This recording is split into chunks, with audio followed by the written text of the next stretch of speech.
Hello, everybody. Welcome to Paranormal Nation Radio. Not so normal. It's not so normal. I'm out in the dinner bus. How's Denise doing?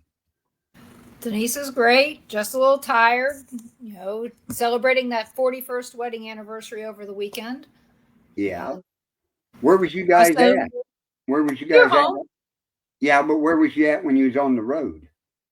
We went to South Carolina. Oh, did you We see went the up to, kids? so we went up to see the kids and do some stuff. And we no longer have a Toyota RAV4. We now have a almost purple SUV CRV. We traded while we were on vacation. Oh, awesome. Yeah, apparently Easley is a great place to get a Honda. Oh, So we did that. We took the kid to the doctor, dentist, and all that good stuff. Didn't get everything done that we wanted to do, so we're going to be going back. But it was good. We went. We got bored and found out how much we really like where we live.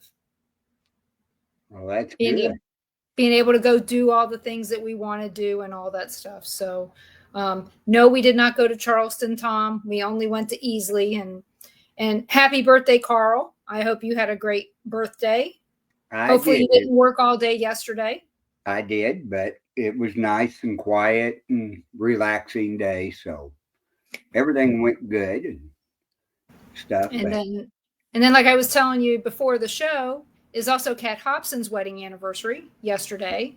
yep. And then today is demonologist Farah Deal Perry's wedding anniversary. And as Oh, well as Maggie and Thomas out at the Missouri State Pen, it's their wedding anniversary today as well.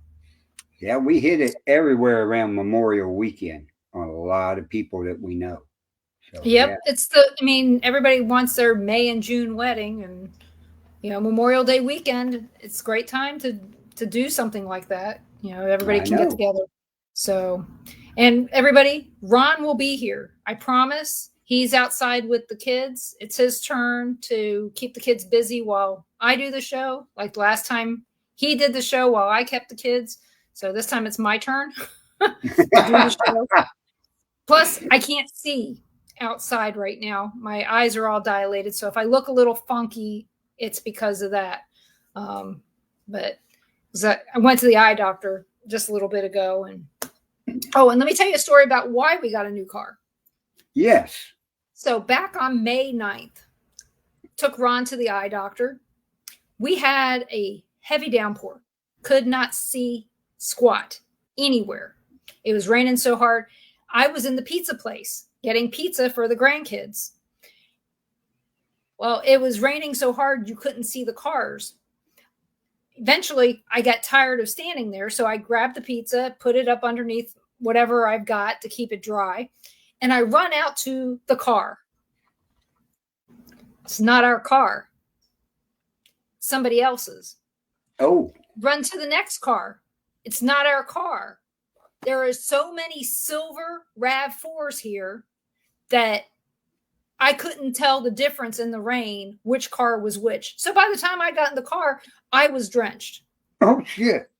So needless to say, silver is maybe a nice color, but when everybody has one, it sucks. They either have a Jeep of many different colors. Every house here seems to have a Jeep, or they have a silver RAV4 or a silver something that looks like a RAV4. So I ended up throwing off 2 alarms before I got to my own car and soggy pizza. So needless to say, a bright blue, looks purpley in the sunshine car, I can see even in the dark. Today I had a hard time though with it because I couldn't open my eyes more than this walking out of the eye doctor. Right. And we had downpour today too. So apparently there's something about going to the eye doctor here and you just have to have a heavy downpour to make you appreciate it, I guess. I don't know. But that's the reason why we got a new car. Ron will tell you, it's because they got a great deal and all this stuff. If I'd have said, nah, we wouldn't have gotten it. Right. But I said, sure, whatever. I don't care. Right. Well, that's good, that you got a different car, but, Yeah. Well, you've been with the Toyotas for quite a while. Well, Ron did, because Yeah. that's what he had for his work car. I had a Hyundai for Yeah. forever. Right. So, but it is what it is. I like it. That's all that matters. I got heated seats again, and I know it's 100 degrees outside here, but heated seats, you can use them all year long. They are the best heating pad you can get, especially. Exactly. And the car's a hybrid, so when I was listening to Kat's show on Wednesday night when we were driving through Atlanta on Wednesday night, we were going 3 miles an hour. Yeah. Car's a hybrid. Paid for itself right then. Didn't have to worry about the heat or the air or anything. Didn't have to worry about it wasting gas. It didn't. So, yeah, it was a great car. It's a great car for that. So, and I'd like to say hello to everyone in the chat. I'm going to stop yapping now. And I'm going to introduce you guys to our guests tonight. I know many of you, let's see, almost all of you probably already know Robin Terry and Ashley Burgoon from Ashmore Estates. So I don't know why I'm going to waste my time with much more because you guys already know them. So let's bring them up and welcome them to the show. So I forgot my cohort. Oh, there she is. Yeah. Welcome. You can leave me off. It's fine. No. Well, just so everybody knows, Ashley may have to run to go do some family stuff. So when she leaves, make sure that you guys Building stuff. Oh, I guess that is family stuff, isn't it? Yeah, Yeah. that is family stuff. Yeah. She's got stuff going on, so keep that in mind. So Right. And if you have any questions for Ashley, ask them early so that she can get them answered. So, but welcome guys to the show. How are you guys doing? I know that, Robin just had some surgery and he's doing well from it. So we're all happy about that. We were all praying for you. Thanks. He's still here to annoy us, so that's a good thing. Yeah, I'm still upright anyway, so that's and bugging the hell out of her. So yeah, so like sometimes I think she regrets that, but at the same time, sometimes she probably doesn't. So I got a feeling that if she didn't like it, she wouldn't have bought into Ashmore Estates. Right. No. See, she loves you regardless. So there's that fine print he didn't see that I still need adult supervision sometimes. So I hate to say it, I think we all do. Mm-hmm. If we didn't need adult supervision, sometimes we really wouldn't be having fun in life. Right. So Ashley, what made you buy into Ashmore Estates? That's a really good question. I really wish I had a decent answer for you, because I don't. It's kind of like everybody else. Want to be around me more. How much was that check you were going to send me? No, it kind of like everybody else with locations. I came up here 11 years ago for the first time. What was that, a week ago? I think we figured out. And something about this building just, I couldn't get away from it. And I kept coming back. And now here I am. I mean, if you would have told me 11 years ago that not only was I going to live next door, but I was going to, own it, I would have told you were crazy. But here I am. So yeah, there was something about the building and the residents here that just kind of grabbed me and didn't let go. And so here I am. So I actually moved, 2 hours from my hometown to come up here and dragged both my kids up here and my grandparents. And so, yeah, it was kind of like a family thing. And now here we are. And where was your hometown before? I lived down by Alton, Illinois. Okay, I know so about yeah. Yeah, about 2 hours south of here. Yeah. Oh, I know where it is. Yeah. I'm a volunteer at McPike Mansion. Okay. Yeah, I actually lived about 20 minutes from there. So yeah, I'm probably the furthest volunteer that she has now. So yeah, I've been by there plenty of times. Yeah. We've been volunteers there since 2009. Mm-hmm. So it's been a long time.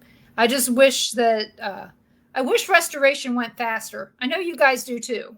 Yeah. And it was cheaper. Definitely. Yeah.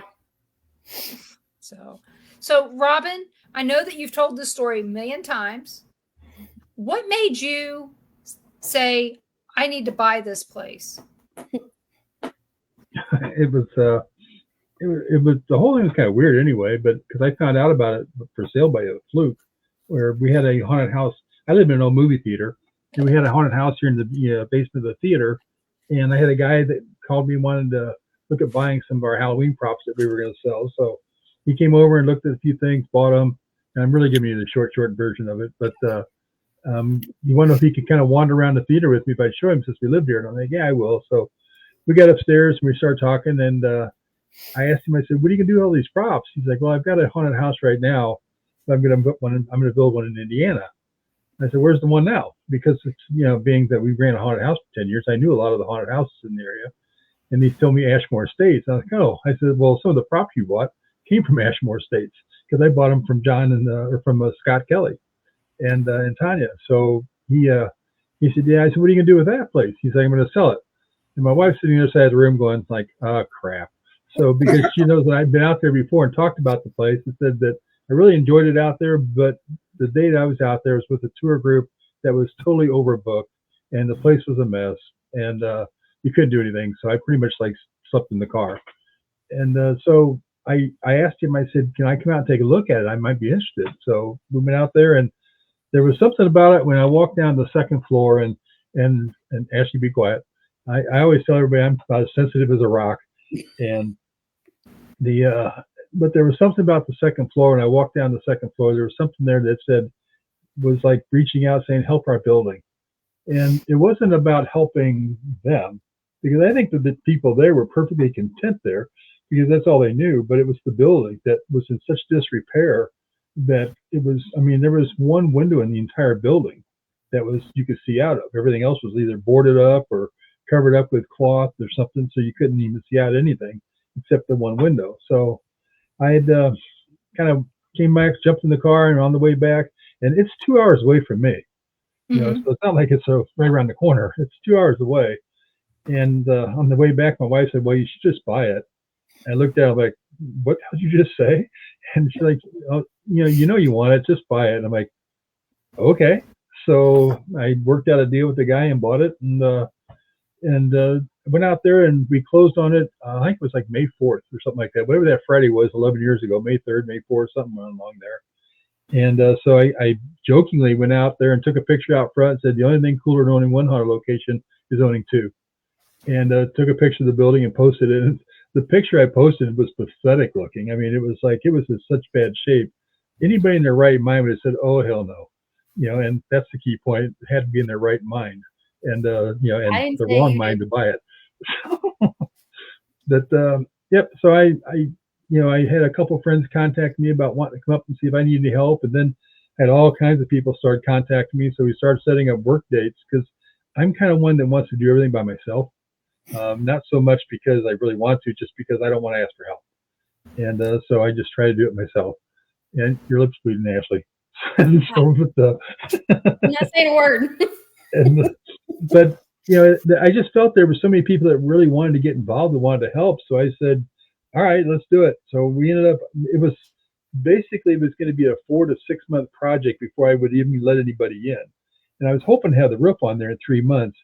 And we had the roof on there. In fact, my memories keep popping up right now because we had the roof done this past weekend.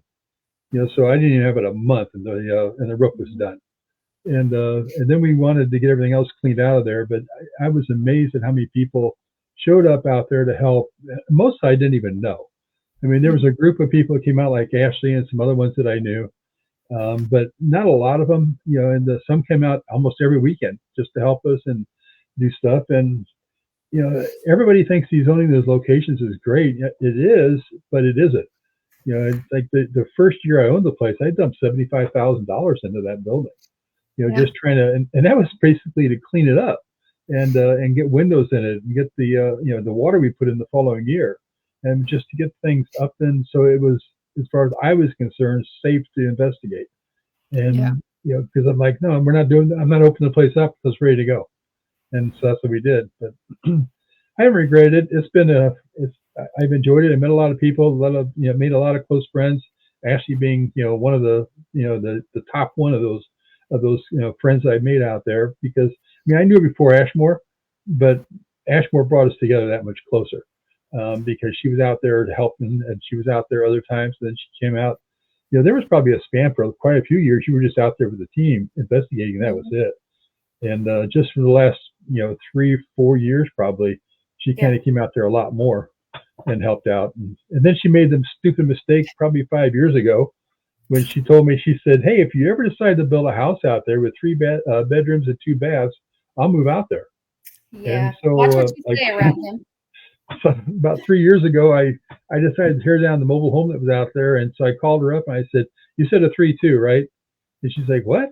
I said, you said a 3 bedroom, 2 bath, and you move out here. And she's like, yeah, I guess I did say that. And I said, well, I'm going to do it. I said, so I'm calling you first. If you don't want it, somebody else is going to. And she's like, can you give me a week? So I'm like, yeah, I can do that. So I did. And then here we are. And, worked it out. And the idea when I brought her out there, her and I talked about it, at that time. I said, I'm going to make this work some point in time where you're going to buy the place, and you're going to own it. So when you come out here to move out here, you're going to end up owning the place. I kind of looked at it this way. I'm 68 years old. And just like the situations I had this past week, you never know what's going to bring tomorrow. And I wanted to make sure that when I'm gone, that the place was in good hands. And I had a guy that wrote a book back in 2015, I think it was, that that talked about it. He asked me, he's like, hey, when you get older, sooner or later you're going to have to sell this place. You got any ideas what you're going to do? And he started throwing numbers out. He said, would you sell it, different numbers? And he's like, would you sell it for $500,000? And I said, that'd be tough to turn that down. I said, but the right person's really got to be there. And I said, I don't know, depending on what that person is. And so I said, at some point in time, I'll know who to sell it to, because the right person will come along and they'll do it. I'll sell it to them. So I just felt with Ashley that she was the one, and she was the perfect one to do it. And she was the only one on my list. So there was, if she would have told me no, not only would I have been heartbroken about the whole thing, but then I don't know where I would have gone. So it would probably it would have ended up with something like some places out east. I guarantee you that. And but yeah, it had been tough because it's kind of weird, but you almost want to interview the buyer, and and only I would only sell to certain people, and I had nobody else on the list. So. But it's a big, huge endorsement for you, Ashley. Right. There's no way I would have let somebody else take it. There's no way. Yeah. It is. I don't want to say scared or nervous, but I don't really know what the word is, but I couldn't see somebody else walking up here and taking it. Like it would kill me. Like, it's like, like I said earlier, this building is my family. It really is. You've got a huge thing on your shoulders, though, when it comes time for you to step away. You're going to have to live up to that. Until I'm in a jar out back by the tree. So, yeah, but you have to remember, you got to do it before that. Yeah, that's true. That's true. Well, when I get there, we'll figure it out. Hopefully that's not for a while. Well, the good thing with her is that, she, if she's looking at, even at my age, I can see Ashley spending, easily 30 years out there without she even having to think about it. And so, and then she's going to live on the property. That's one thing that if I lived on the property, I'd probably still own it.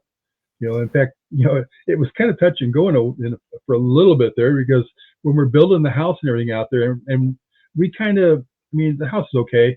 We kind of overbuilt it a little bit, but my wife's like, I could live out here. And I'm like, oh crap, don't do this to me now, because, but then I'm like, okay, I can't move everything that I own out here. So there's just no way. And, but yeah, that's, if she would have told me no, I'd have built the house. We would have probably moved out there. and I just had people either come out there and help, just like they have been, or I just did it all myself, one or the other. But until I couldn't do it anymore and had to sell it. Right. Well, Ashley, I know you're going to do a great job. I mean, we met you when we were out there in October of last year. Mm-hmm. You did a great job then. Well, thank you. Of course, we got to goof off with Robin for quite a while that same night. So we had a great time. I will tell you, we did have something very unusual happen that I think you guys will enjoy hearing. It's very positive. While we were investigating, we had David with us, David Glidden, and, Susan and Mike and Carl and Gary Ron. And while we were all together, we all had a common friend that you guys have. Mm-hmm. And we're standing there and we're talking, and through the echo box comes Rick Rose's voice, his favorite piece of equipment. And he comes through there saying, "I'm here." And to me, that was huge because it was his voice. It wasn't anything in the echo box. There's nothing. And everybody, the minute I said that's Rick's voice, everybody agreed that it was him. Mm-hmm.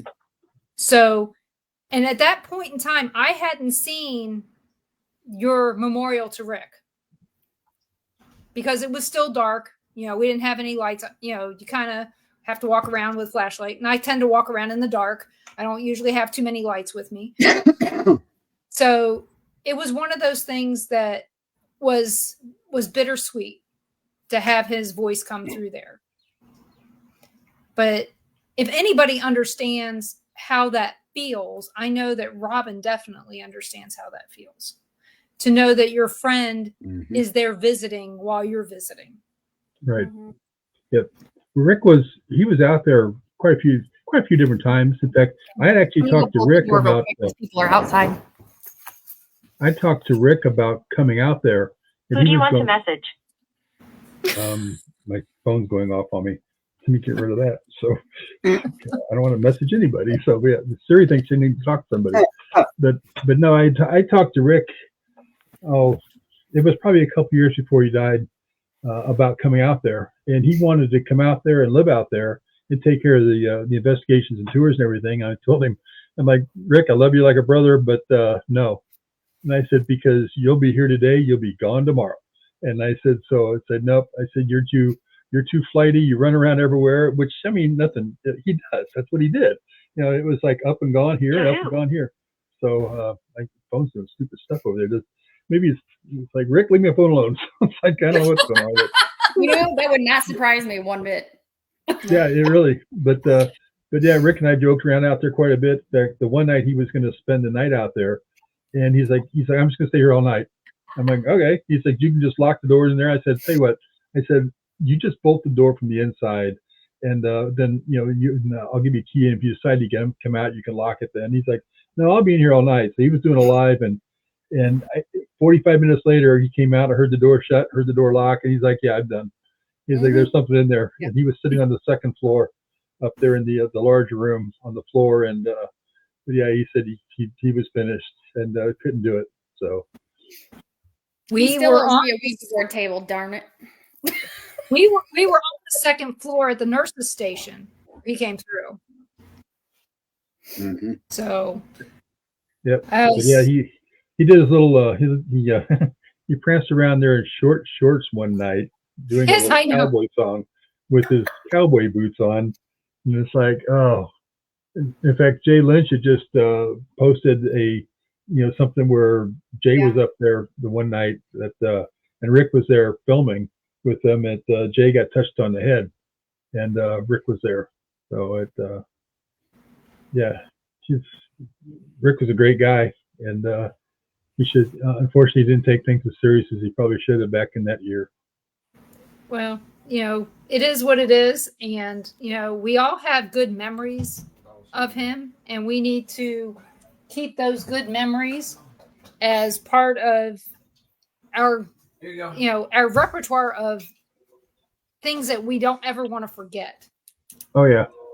Yep. So, I met Rick when Brad Kling had him doing some filming and all for him, and he I came remember. over here and all. So yep.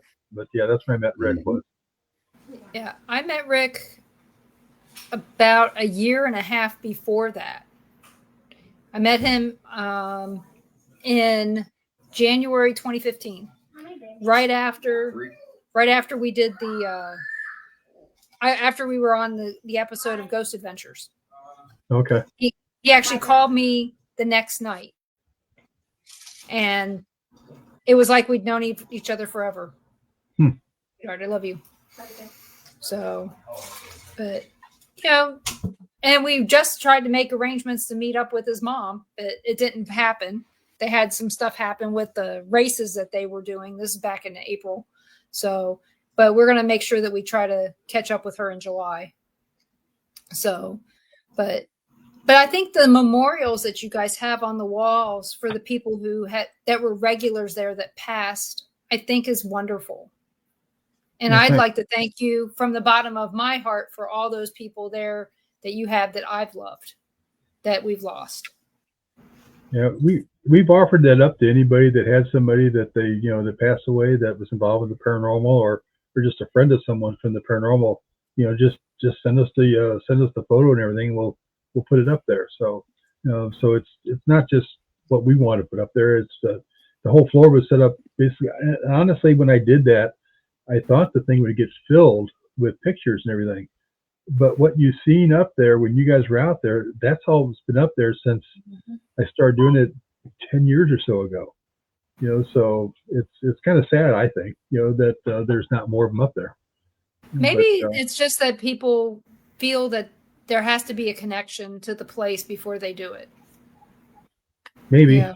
I mean, my parents had never been out there, but I'm connected to the place, and I felt that I wanted to bring that out there. And I honestly think that Ashmore is kind of a different place in that there's a lot of people that come there that either don't know anybody and they show up. I mean, Ashley had a friend that his daughter came out there, and she's been deceased for quite a few years, and she showed up one night out there with a psychic that was with them, seeing her out there, and I think that was the first time that he was even out there, and she showed up. So it's kind of a meeting place in a way. My dad has been here, and my son supposedly has seen my dad here twice, and my dad never came here when he was alive.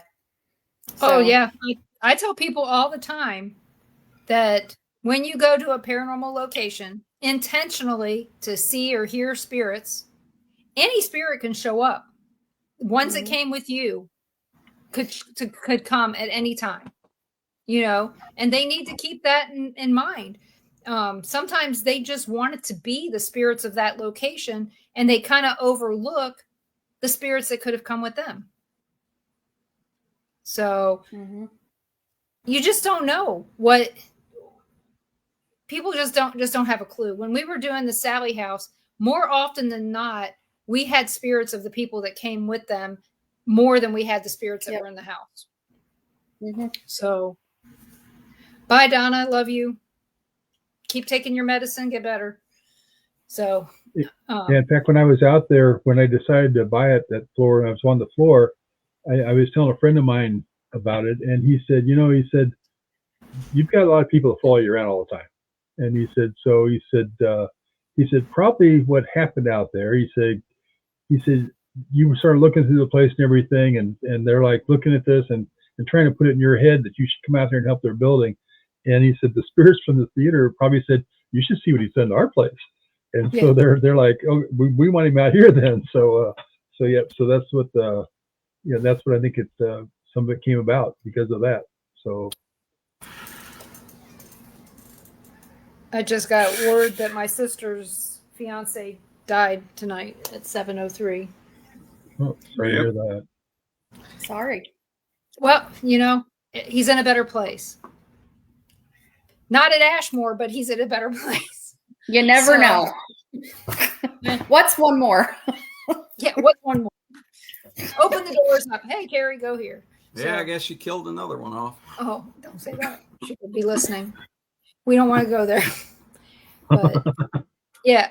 I mean, That's like 4 or 5. I don't know. no, but my sister Donna, who's in the chat, had to Hey, leave, Don. and she messaged me and told me what happened. She had to go because Judy called. So sad as it is, still in a better place. No longer on a ventilator. No longer in a nurse in the hospital. And as Robin knows, being in the hospital is not one of the best places to be. No, not for any particular long period of time. So no. So, but say if Dan and Kitty's in there, they'll remember meeting them the first time, like we did. I don't want to talk about it.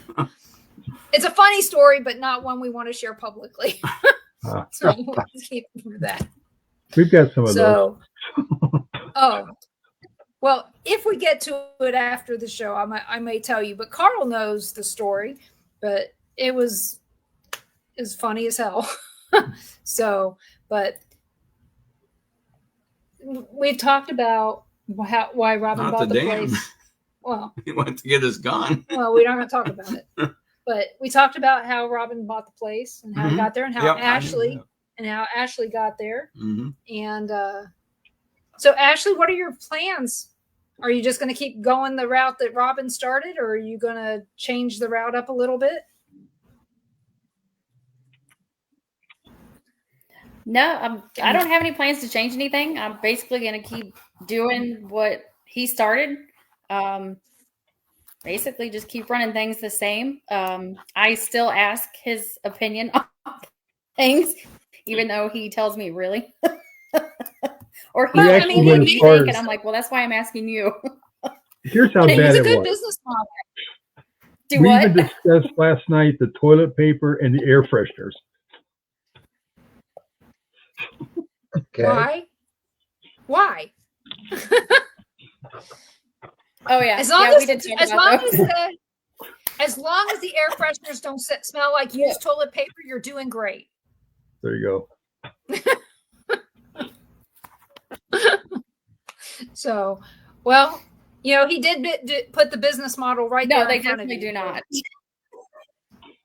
So we're having a lag. Yeah, he's been a pretty good teacher. He's been a pretty good teacher. So, Robin, do you have any thoughts on the recent sale of the Villisca Axe Murder House that you can share? Oh well, if I had views, I'd share them. That's not, that would need to be a question. But I think from talking to a couple of friends of mine, I think Johnny kind of got screwed over in that whole thing. And it goes from back before that, because supposedly he was told years ago that the lady, I forget her name now, that owned it, was going to Martha. Whenever she decided to sell it, she was going to sell it to Johnny for $1, because he'd done so much and been over there so much. And then somebody came along and offered her a boatload of money for the place, and I kind of get it in a way. I mean, if somebody came along and said, hey, I'm gonna, you're gonna sell it, I'll give you $1 million for the place, it'd be really tough to sit there and turn that down. But at least you should take care of, say, hey, I told you I'd give you this place for this. I got a guy talking to me this money. I'd be crazy not to, but I at least need to compensate you for. I better get some of that. That's all I'm saying. Right. Well, yeah. I mean, that's exactly the same thing. If somebody came along and after Ashley and I worked out a deal, and they come home and said, "Hey, I'll give you $1 million for Ashmore," it'd be like, okay, well, let's talk about this. Maybe we can work something out, between the three of us and something like that. But no, that guy, I think, has bought a couple of spots, looking to buy more, and he's just turned him into. I think from what I've seen, he's kind of turned him into a circus effect, circus act for the most part. That's what I've been seeing. Yeah, and that's it. And he's going to start just trying to, do things. I mean, they selling the axes at the Axe Murder House, stuff like that for souvenirs and all. I bought some little wine glasses that we were going to sell that had initials AE on them, and they were kind of cool looking, but they weren't selling. And so I said, everybody likes candles. Let's make candles out of these and do that.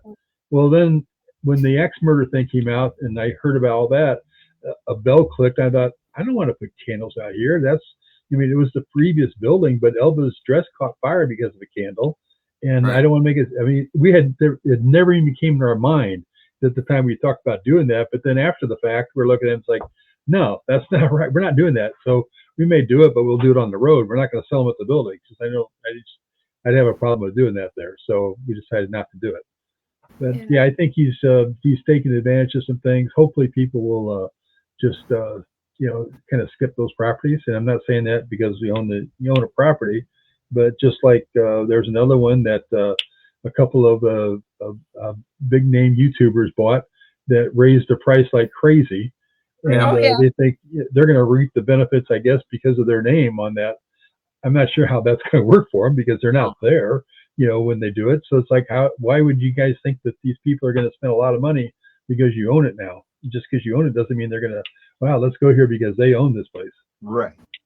Yeah, it's been, I mean, luckily we got our first tour from Darwin years ago. And I remember Darwin telling us that his wife did not want him to buy the place. She didn't even know. Yeah, she didn't even know that he bought it when he bought it. And he even told us, he goes, she was very upset. Yeah. And so when we went back after he had died and she was doing the tours, she said, "This is my retirement." Darwin made sure this is my retirement. And she said it in a way that was unflattering for her. And she goes, "That's why you pay in cash." Yeah. I went, "Oh, so is that to hide money? But taxes?" Oh, I just don't know how I wouldn't go there. How Johnny's going to be able to sell his house if he decides he wants to leave. That house isn't his. That was hers. Yeah. That house went with the deal. He's been evicted. He no longer lives in that house. Yeah. Yeah, you didn't know that? No. Right. I talked to Johnny about it. I didn't get a chance to talk to him about it ever. Yeah. That's bullshit. Yeah, he's in an apartment complex. At least he was. Yeah. I'm not sure where he's at now, but he was in an apartment complex where his ex-wife lives with the kids, and doesn't have a job. The town of Villisca, I mean, there's basically a gas station. That's about it. So, I know. Ron's family's. Yeah, there's nothing there. Long story short, Ron's great uncle was the sheriff in the Villisca axe murders.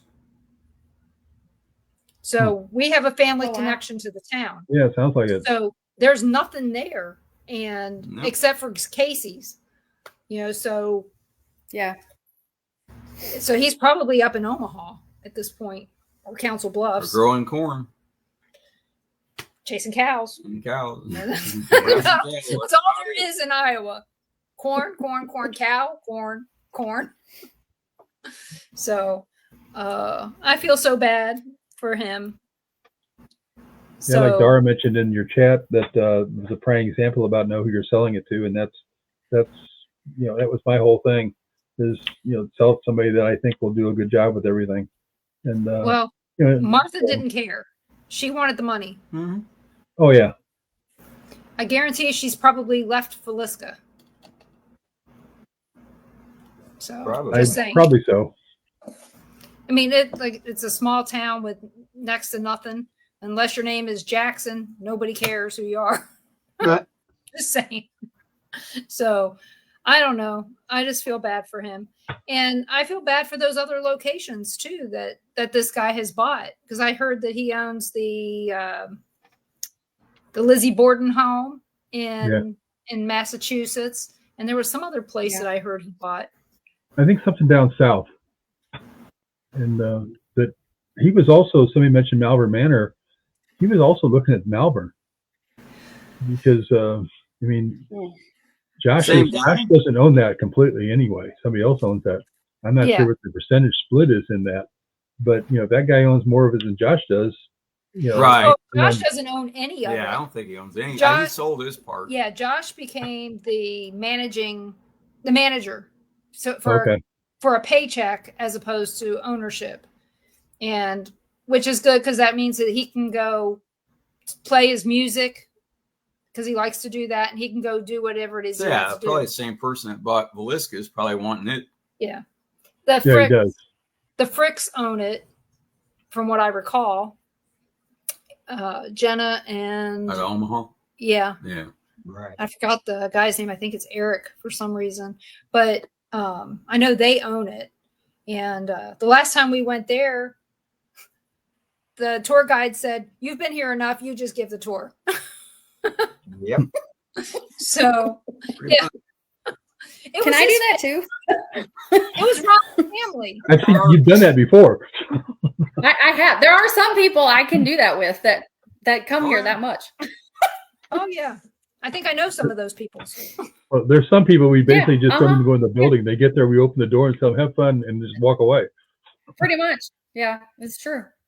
Like, Yeah. here's the Yeah. lock. You know what to do. Here, you have my number. Call me if you need me. They can run over to your house with their hair on fire. Let us in. Pretty much. I Yep. mean, Yeah, a friend of ours did an investigation at the Sally House the other night, and she gave us a little video tour. Carl, she goes, yeah, there's caution tape when you open the door to the basement. Yeah. She goes, there's caution tape and there's some other stuff. And I said, oh, just go under it. They plywooded the whole entrance to the, you can't get in the basement. Can't get down the stairs. It's like, why would you rent the damn house if you can't get in the basement? Yeah, because that's where most of the activities at. Exactly. That's totally worth. I'm like, who would go there? And they up the price. Plus, whatever was in there before is not there, but that's beside the fact. You can't get in the basement. It's like you rent an Ashmore and going, you can only go in this room here. That's it. Right. Can't go down by I'm going to close out the boiler Can't do room. You nothing. can't go in there. Sorry. Yeah, exactly.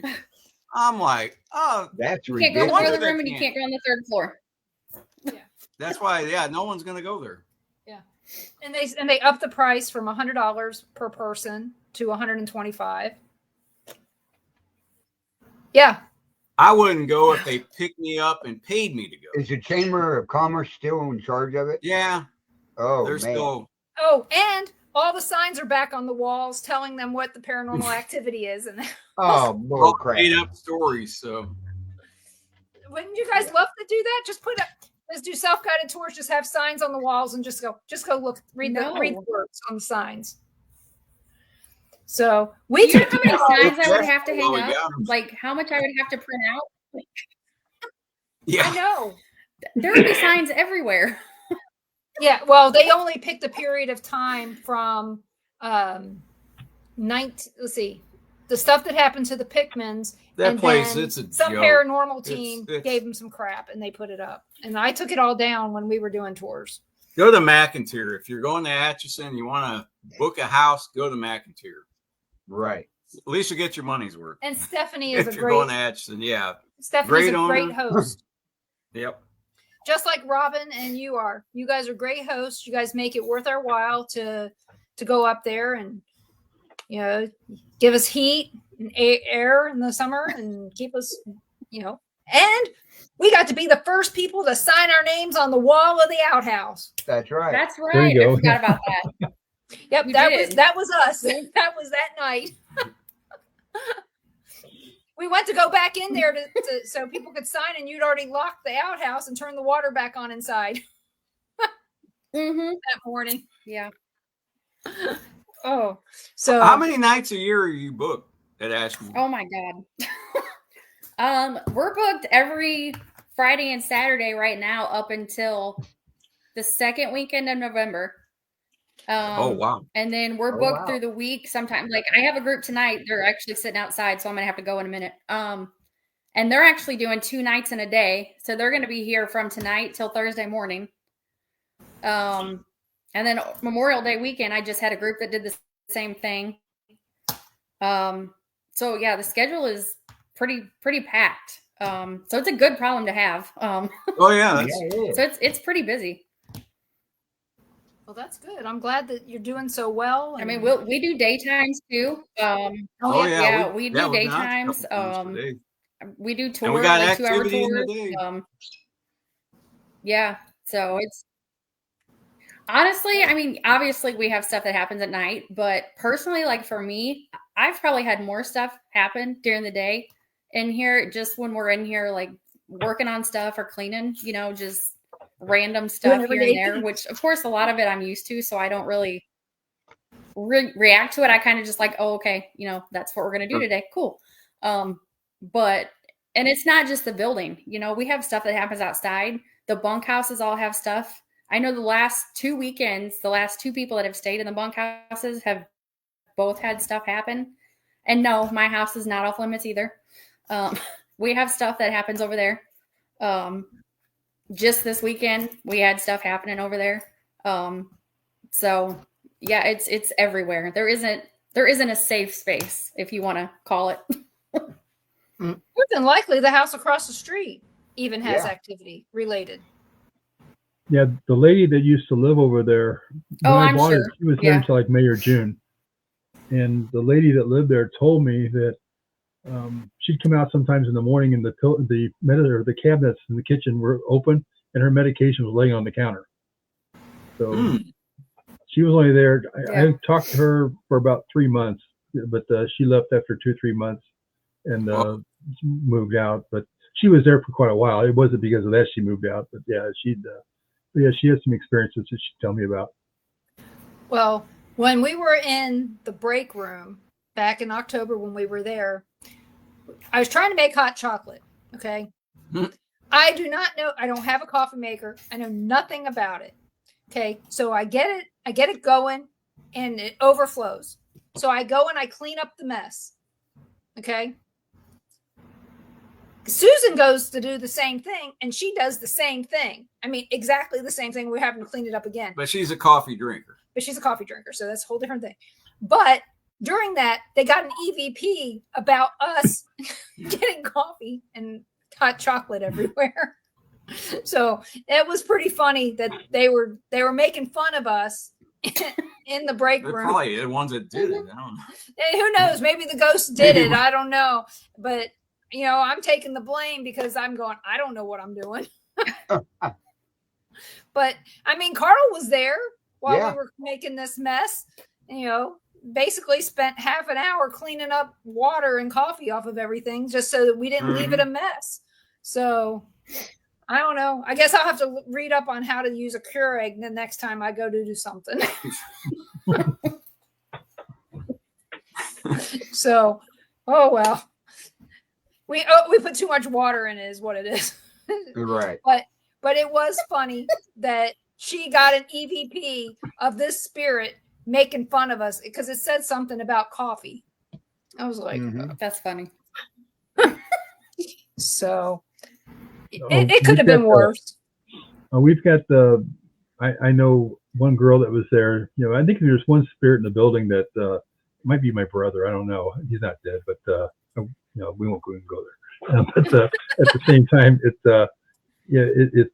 somebody that would be like me, just harassing people. There was a girl that was there one time, and she was talking to me, and she's like, "Things are really kind of quiet, so I really haven't any experiences. Like, got any suggestions?" And I told her, I said, I always like thinking out of the box, do something that's a little bit different. And I said, she had a prosthetic, and I said, why don't you find a spot, sit down, take the prosthetic off, and try something like that. She's like, why would I do that? I said, just because it's different and it might draw some attention. She's like, all right. So she went upstairs, and I think she was sitting in the room that there was a sign. Speaking of which, it's gone. I think it said Robin's Nest, and but she was sitting down there and took her prosthetic off and laid it on the floor and was asking questions and all. And she got an EVP. She came down. She's like, "You're not going to believe this." And she let me hear it. You clears the bell. You hear it say, "Hey, Stumpy."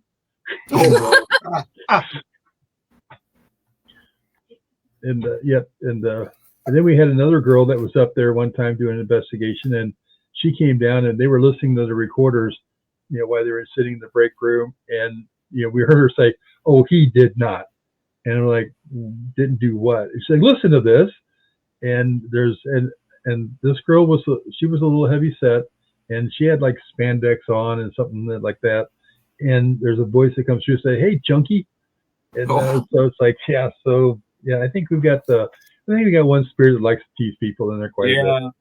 Definitely got a sense of humor there. Oh yeah. Yep. Okay. Either that or a I'm gonna mean streak. sneak off I don't know.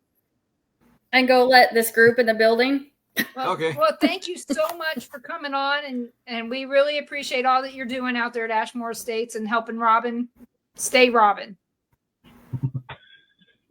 Well, you know, I don't get paid enough for that, but somebody's got to do it. Listen to her. It was in the fine print and the contract. Exactly. Yeah. Underneath the part, she has to wear shorts. So. Oh, That's right. No. not That Daisy is Dukes. not happening. Not That's Daisy not Dukes, happening. just shorts. Okay, got it. No. Mm-mm. Not, we'll see. We'll see. There you go. Yeah, I could work there. We'll see about that. Oh. Well, thank you so much, Ashley. See, and you have a have great him. night. He can wear shorts for you. Yeah, I wear shorts too. Thank you, Gary. guys. Bye. Thank you. But Hey, kiddo. Bye. See you. Oh, yeah. you are very lucky now we- to have found her. Now we can Rob. talk about her without her hearing it. So. Oh yeah, that's right. We can, Oh, can't she we? can watch the replay. Yeah. Which is why we're not saying anything negative. No. Yeah. So yeah, you were very lucky to find her. She seems to really, first off, she gives a shit, and sometimes Yep. that's something that you can't instill in Oh somebody. yeah. Well, you know, the thing with Ashley and I have is we've got a weird relationship because I'm either like a father, a second husband, or a second wife to me. You know, like her father, or she's like my second wife, or I'm like her grandfather sometimes with her kids, you know, with her two boys. But yeah, we just get along really good. And you know, there's times that if we did argue about anything, it's kind of like we'd be arguing about something, and like 5 minutes later, it's like, "Are you done?" It's like, "Yeah, I'm done." Okay, then they hug each other. And it's like, "Let's go grab something for dinner," and then we take off. You know, it's like, you know, which is it's good because with owning a business, and you know, I mean, it's a contract that she's, you know, kind of going into, and I honestly, if somebody saw the contract, they'd probably like, "What were you thinking?" Because I've set it up basically all in her best interest, not in mine. And you know, so it's set up like that so that and I did it for purpose because I wanted to make sure she would succeed because I don't have that second person in line because she can turn around tomorrow and say, "I really don't want to do this," and sign it back over to me and walk away. You know, I don't really foresee that happening, but at the same time, it's that she's that, you know, that could happen. You know, but like I said, I don't think it will. And but you know, because I've had other people that came to me like, "I didn't know you were gonna sell it. I'd been interested," and I'm like, tell myself, I'm like, well, I wouldn't have been. So it's like, so you know, and but yeah, Right. but it's worked out really well, and yeah, it'll continue to. We've been working on it. Like I said, we worked on the whole thing for a year and a half. You know, and going through everything numerous times and making sure that things were the way that everybody wanted to. I said, take it to an attorney, take it to anybody. So she took it to her grandfather. She had a lot of respect for. He passed away just a little over a year ago, and took it to him, and he thought it was a pretty good deal for her and all as well. So, in fact, I even did something not that long ago, even made it a better deal for her. So she's like, "You're kidding me." You know, when I got done doing it, and telling her what I was doing, she's like, "You're kidding, right?" I'm like, "Nope, decided I'm going to do this." And she's like, "Okay." And so yeah, so I'm just like, it's hers. I don't really see her falling, and you know, and shouldn't have to spend a lot of money out there because I've already done all that. So you know, so my idea was basically trying to basically get my money back, you know, from everything I've invested over the last 11 years for the most part, and that. So you know, I'm happy with the whole thing, and it's kind of like I've given away that you know, I've given away that child, but I have visitation rights. So yep. So it's yeah, and you know, so we'll see how it goes for her. You know, and she knows she can get a hold of me anytime she wants to. If she has any questions, I mean, just like last night, we were silly things. She's like talking to me about toilet paper. I'm like, "Are you serious? You're actually asking me about which toilet paper I was like, you know, that you should buy?" And so, but To know that because you guys do have a very sensitive septic system there. yeah. So yeah, and well, it's a pretty good sized one, but then you don't want certain things thrown down there and all, and you know, and I've learned by I told her, I said, you have to do what I tell you to sometimes, even if you don't agree, because I learn from mistakes, and that's why I'm telling you got to do this stuff. So it's like we had problems for 2 years in a row with our septic backing up. Like 2 or 3, usually about the third investigation in, we'd have wastewater all over the floor. And I mean, it was running an inch deep everywhere down there by the team room and all. So I finally figured out what was going on is that, if you're, those pipes, if you don't flush them out after you get done in the fall, stuff sits in there, dries, and builds like a dam. And so 3 or 4 weeks into it, 3 and 4 investigations after there's more solids and paper and everything else going down there, it all backs up. So like, this is what you got to do. You don't have any choice. You have to do this, or you're going to really, really be upset about it. So Yeah. So after 2 years, I figured out what that problem was, and we have not, knock on wood, we've not had that problem since. I figured out how to take care of it. Problem solved. I'm like, so learn from my mistakes, and don't cut it short. So hey, Richie, glad to see that you're here. Wanted to say hi to Dara and Susan and Mike and Julie and Donna's already gone, but Karen, Ron's mom, she's in the chat. And let's see, Pastor Tom, Pastor Garwood. Gary. Oh, that's AKA. And then we had somebody earlier. Mom. Yeah, Mom. Oh, hey, Dan. I'm sorry. Dan? And Jonathan. So thank you guys all. If you guys have any questions at all for Robin, please feel free to put him in the chat, and we'll make sure we ask him. So do that, please. And Richie, we're always on YouTube. You could always find us there. So have fun with that. Loves Gloria Estefan. Yes. Loves. Yes. Just can't get enough of it. Yep. The rhythm's going to get you. The rhythm's going to get you. Just keep that in mind. Someday I will share the video with all of you, of Richie, and the rhythm's going to get you. Look at that. Listening while he mows. He's dancing to Gloria Estefan. Mowing. It's probably a pregnant mower. You don't want to know. We went on a cruise, and this is Ron's cousin, and he'd been drinking all day. All day? And they didn't have Baby Shark to sing, so we picked Gloria Estefan, The Rhythm's Gonna Get You. And he's reading this, he's going, I don't even know this song. And He it's like, still yeah, said he didn't do it, but we had the video to prove it.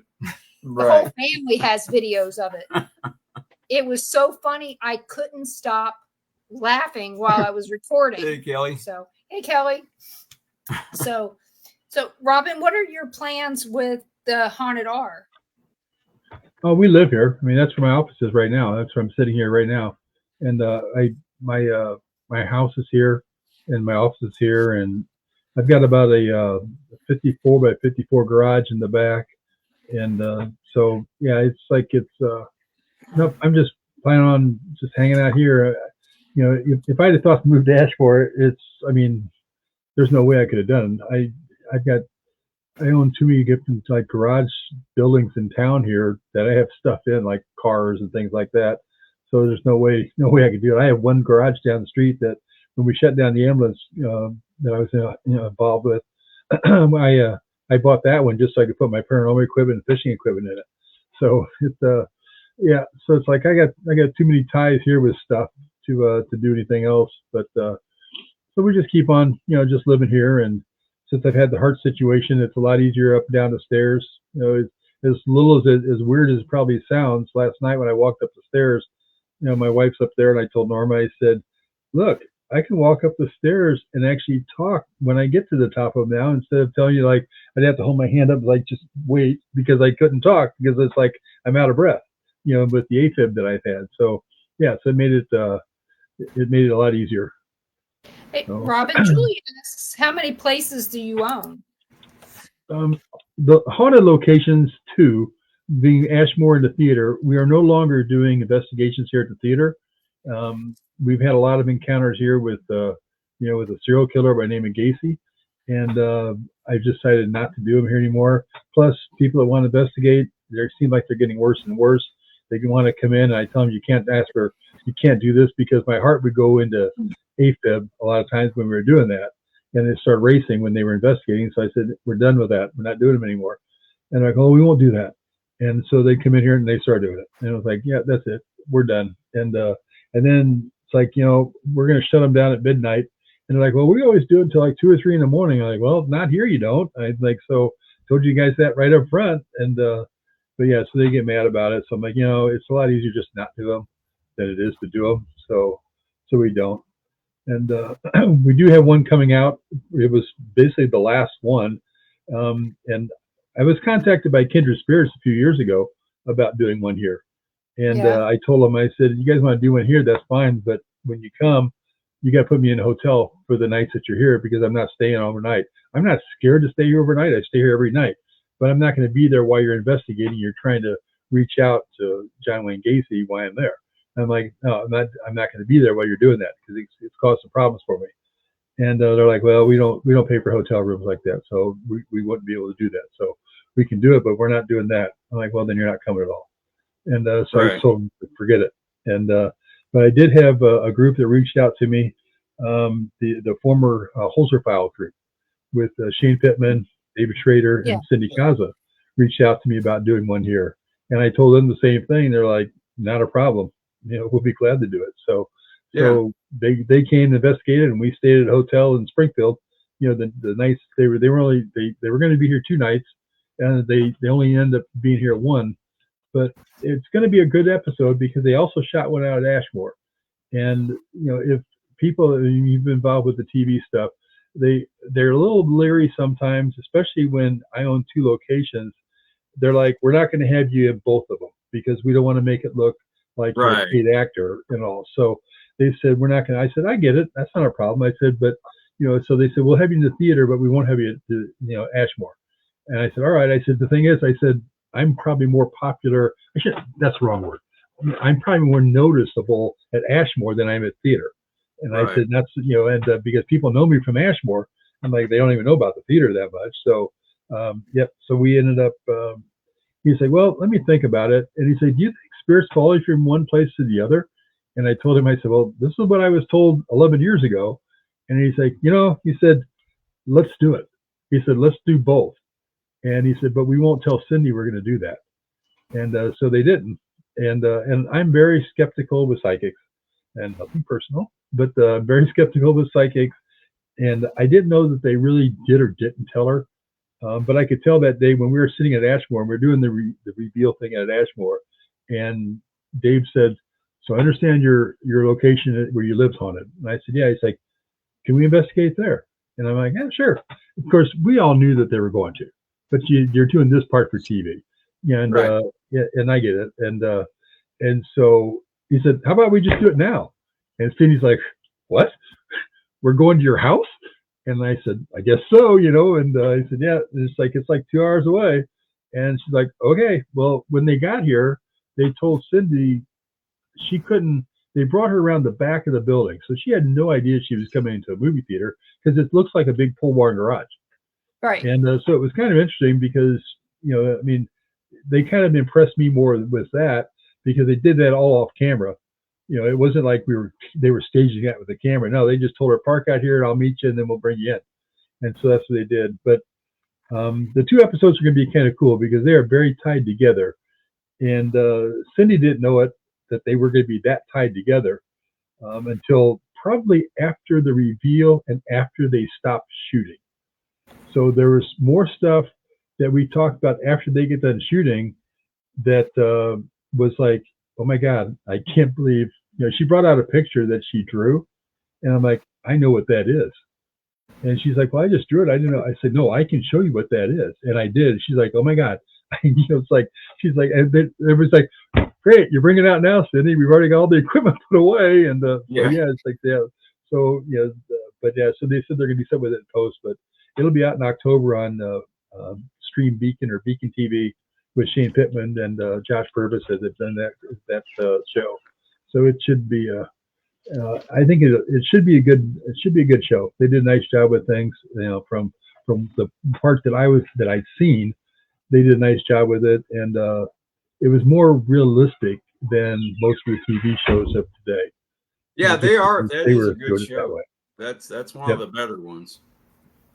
And Well- yeah, and then Shane and I had an experience that it was up in we were up in Michigan, and a psychic up there told me about something at Ashmore that Shane and I were both standing there listening to her, and then Cindy tells us the same thing months later down at Ashmore, and I kind of looked at him and I could just pretty much see his lip like turning red because he's like, yeah, I didn't want to say anything at all. She's been talking about this all day. And it's like, oh my God, this is the same thing we were told up in Michigan. And it's Was really that the weird. Michigan Paracon, right? That you were told No. that? No, No? it was up at the Photographs event that Tim Miley. Oh, put on. okay. The thing with Tim Miley. Right. Hey, Bill. And bye, Julie. And Dara asks, how does John Wayne Gacy tie to the Haunted R? We had there was a lady in Petersburg, Illinois, that she had a summer home. She's just turning out of Chicago, and she had a summer home in Petersburg. And I'd gone down there, and she was selling the home, selling all the antiques, and I collect antique furniture, antique anything. And so she was selling a couple things, and there was an armoire there that I liked, and so I decided to buy this armoire. Well, when I got it home, I refinished it, took it upstairs and got it up there, and for some reason the armoire locked, and I couldn't get it unlocked. And I thought, okay, maybe I brought it upstairs, and it has like a little brass deadbolt. So I turned it upside down and thought I'll take a hammer and take a screwdriver and trying to pry it out of there, and I couldn't get it open. And so I ended up, told my wife, I'm like, can't get it open. We're just gonna leave it. I don't worry about it. Trying to do it. It's like, just forget it. I said, we got another armoire that opens. This one here, just the drawer opens. Well, the attorney that owned that armoire was also the attorney that represented John Wayne Gacy. And I found out afterwards that she would take paintings that he did for her in prison and store them in that armoire. And so they weren't in there when I bought it. But I'd seen the paintings. In fact, I actually tried to buy the paintings from her, and because I held them, there was 3 paintings that he did for her while he was in prison that he gave her that she had. So we put it upstairs, and but yeah, then we did there was an investigation one night that we were doing. It's I call them newbie nights. They had like 12 people, never investigated before. We were doing everything, and there were some psychics that came through, and they decided to come through with my wife. Well, the one guy actually started picking up on digging, and he was picking up on clowns, and there was one area that he picked up on the Duke, and they all thought it was the actor, John Wayne the actor. And he said, so they kind of wandered around, and then he was upstairs and he picked up on this armoire. And he said there was 2 of them up there. He said one of them is your grandmother's, and she said, yeah, that was my grandmother's. And he's like, this one here has got some really bad vibe to it.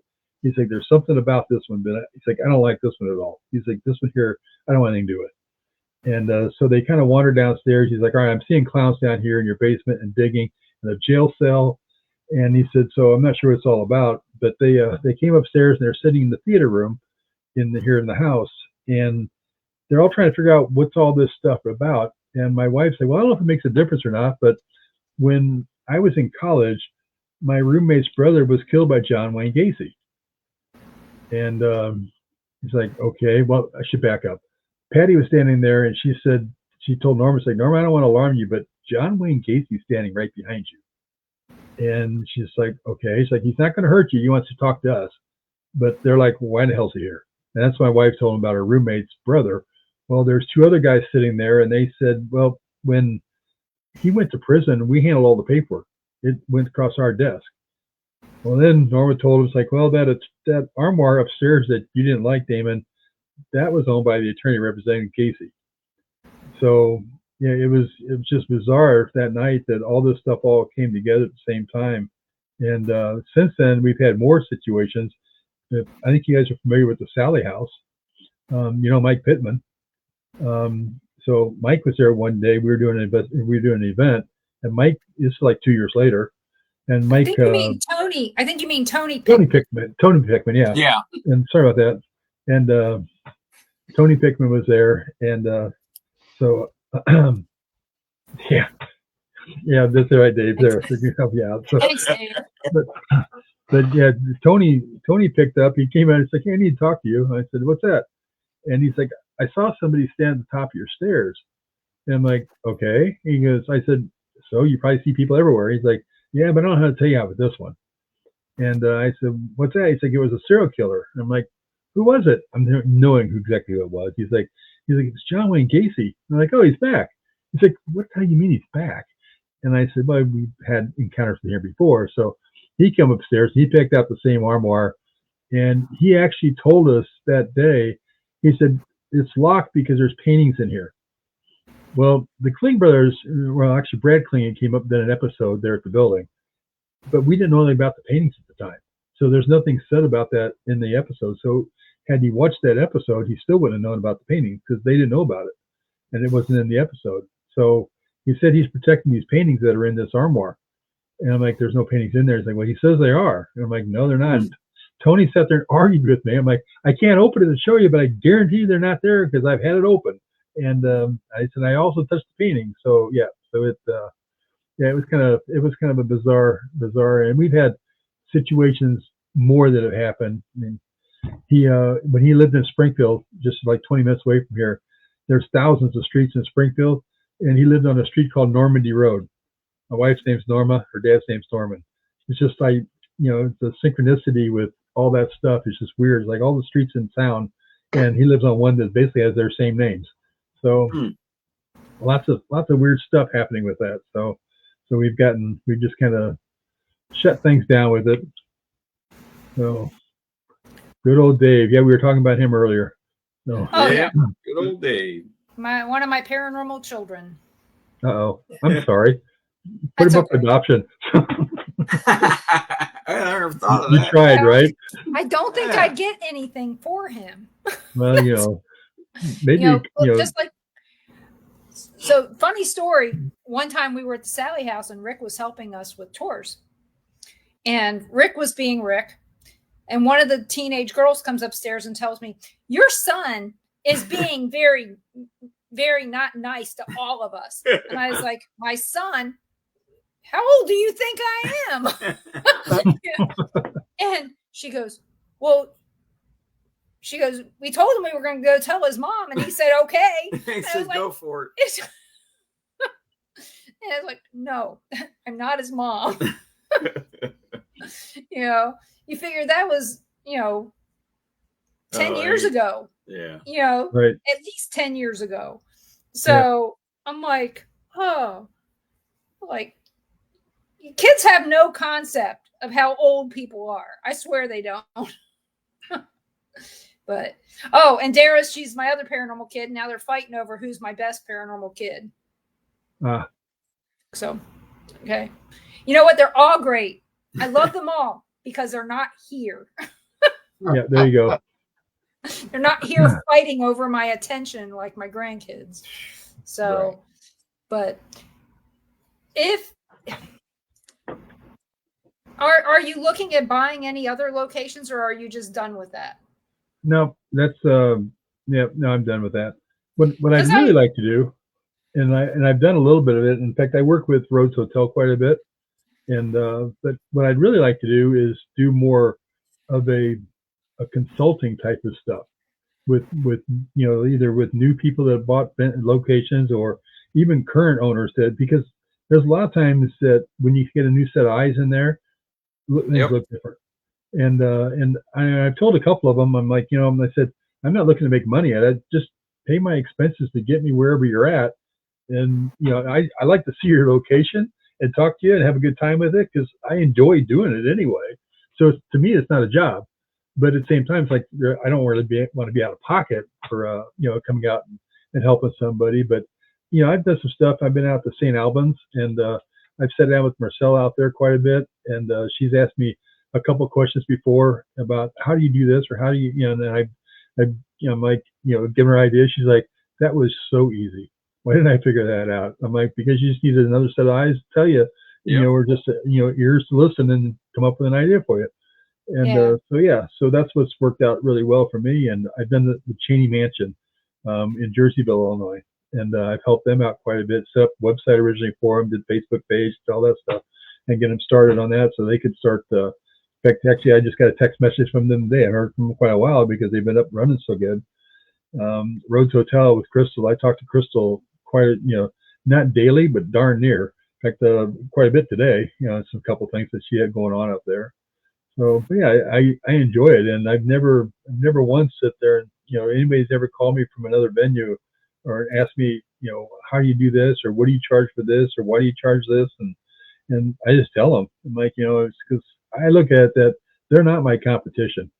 No. Like I don't look at that at all like that. There's nobody that's, the only way there's competition if you decide you're going to one location that year, which one you go to, that's the only way. And frankly, if you're only doing one, you're probably not in it very much anyway. So it's not going to make a whole difference.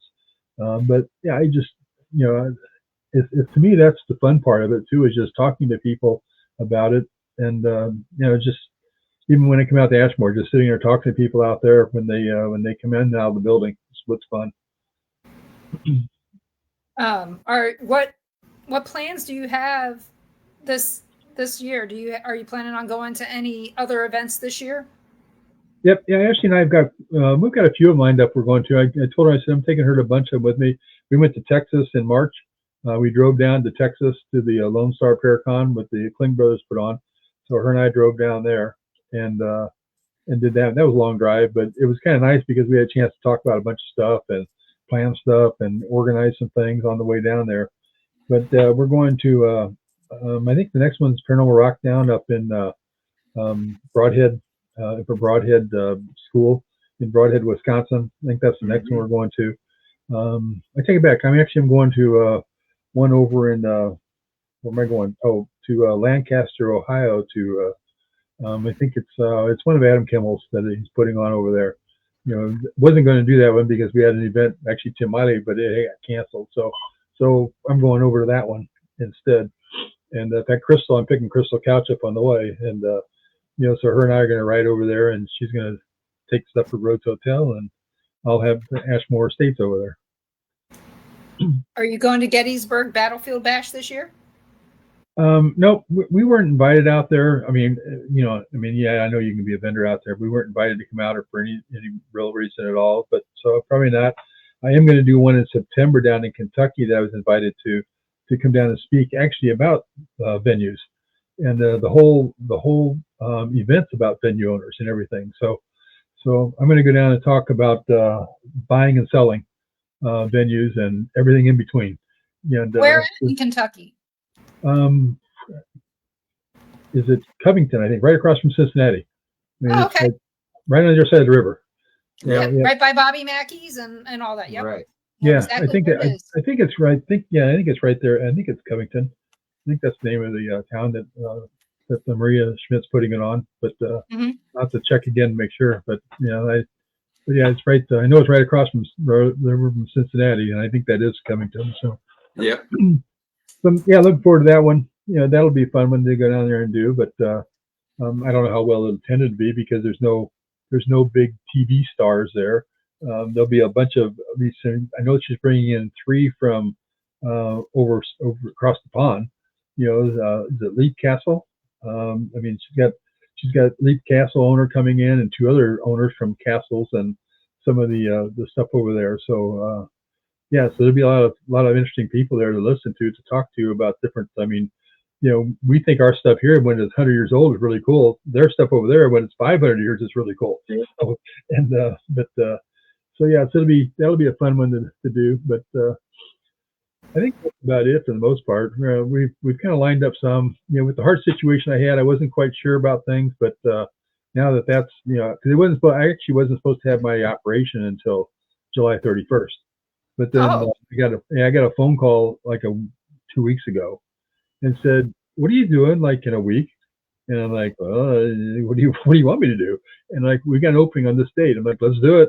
So so I had in fact it was right before we had an event out at Ashmore. So it's so I took one of the girls down to, I think there was a whirlwind week. Took to go on one girl to the airport, came back, met some people there that were doing an event that night there. Talked to them for a few minutes, and then turned around, had to leave it at 6 o'clock the next morning to go and get a CT scan of my heart. Got done with that, and then had to go in on Thursday then basically for the ablation, then out Friday, got home Friday afternoon and took off, headed to Ashmore and came back Saturday afternoon to the house here and been here since. So Well, I'm just glad that you're doing good, and hopefully the ablation works for a little while for you this time. And because I know they say that they can last About 5 years. Yeah, depending upon the person. I just had to wear a heart monitor. Just got 5 it to off. 10. Yeah, I just got my heart monitor off on May the 5th, and I'm waiting on the results of that because I'd had my ablation in April of 2024. So we're hoping that it lasts more than a year. So my last one lasted about 15 minutes. mm, So yep, and this was my fourth one. And so yeah, I think my longest one's been about 3 years. And okay. but yeah, and the other ones were like months, and then the last one was like 15 minutes. So this one's already lasted longer than the last one I got. So it's like good. So we're getting closer to a week old now. So, but they actually have a new method out now. They do it. In fact, I think I'm going to be a walking EVP machine because they do it with radio frequency now. Yeah. And so yeah, so it's like maybe kicking off EVPs or something. I don't know, but yeah, so it's a little bit different than the ones they did in the past. But I tell you, I have this Lynx device, and I tease everybody that I could be an an EMF, an electromagnetic force on myself because I've got 13 little magnets that if you spin me around, maybe I'll go fast enough to where I'll be an EM pump. So there you go. Yeah, so I don't know. They're titanium. I mean, at least they're expensive magnets. Yeah, Correct. exactly. So, but so far nothing. You know what? We've never checked it out to see if I give off any EMF. So I just know I can't have any MRIs. I know I'm not allowed to have MRIs. Oh, really? Oh, okay. Yeah, because Right. I'm full of magnets. So Gotcha. Right. love you too, Richie. And Now, Robin, are you going to be a speaker up there at Paranormal Lockdown? No, we're going to be up there, but yeah, I did they actually didn't have it last year, but last year when I was up there, I did speak then, but on some topics, but yeah, they haven't asked me to this year. I am going to do something that I think will be kind of fun.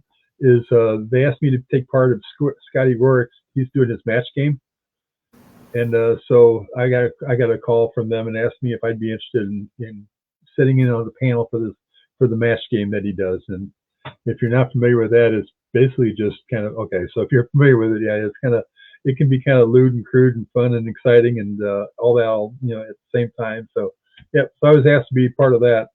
So I don't know if that my sense of humor is that good or that's bad, but at the same time, it's like, yeah. So there'll be a lot going on up there. Dark Realm TV will be up there. Yeah. All three of them. So, I've been on those guys for a long time. they're good guys. Yeah, So, they are. Yep. Well, Robin, we're coming to the end of the show. Where can everybody find you? Best thing to do is just you can find us at ashmorestates.net on our website, Facebook page at Ashmore Estates.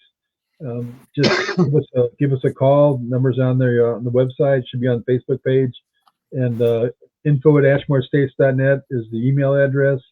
So it's all pretty much tied right there. But we're always there. The emails, Ashley and I see everything.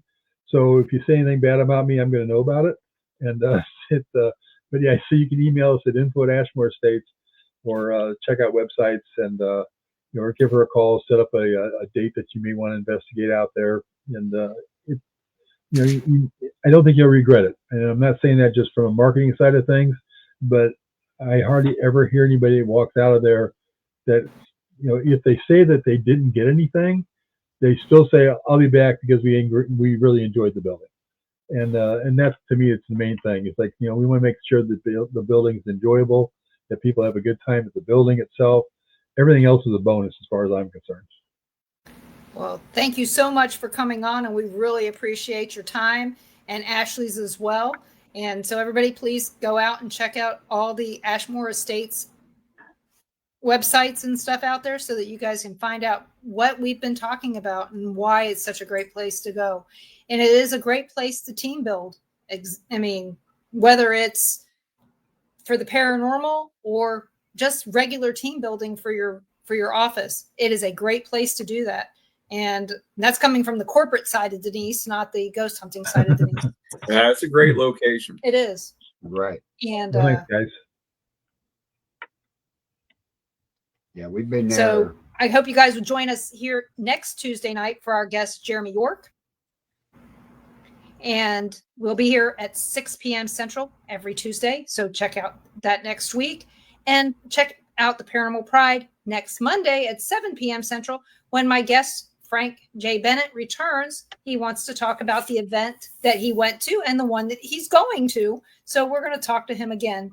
So you can find us every place that you caught us tonight, and which is Temple of Phoenix Rising Entertainment Facebook page, Things Network Facebook page that Ron, Carl, and I are all part of. Things of him of Missouri, us of Kansas, of Florida. And of course, Kat, she's part of the network too, and she's of Alabama. So make sure you check out that. You can also find us on Dark Realm TV, on the Roku app, and on Amazon Fire, and soon to be on Apple TV. You can also find us on Carl's YouTube page, the Paranormal Pride YouTube page, and let's see what else we got. Oh, and the Paranormal Pride Facebook page. So we got you covered. And if you didn't find us in any of those places, go check us out on Rumble. We will be there. If we're not there tonight, we will be there. On I don't see it. That's why I'm saying. I know. I don't either. I set it up. Okay, so we're also on Rumble. So if you don't find us and you really want to get us someplace, contact me or Carl, and we will get us there. So you guys have a great night. Carl, do you have anything you want to say? That's it. Just check out the Billerites Network for all the shows all week long and everything. Tomorrow night will be Paranormal Experience with Kat Hobson. So check that show out. And that's all I got to say. And we will see you next Tuesday night here on Paranormal Nation Radio, Not So Normal. Everybody have a good evening. You too. Thank you. Good night. Thank you, Wesley. Right.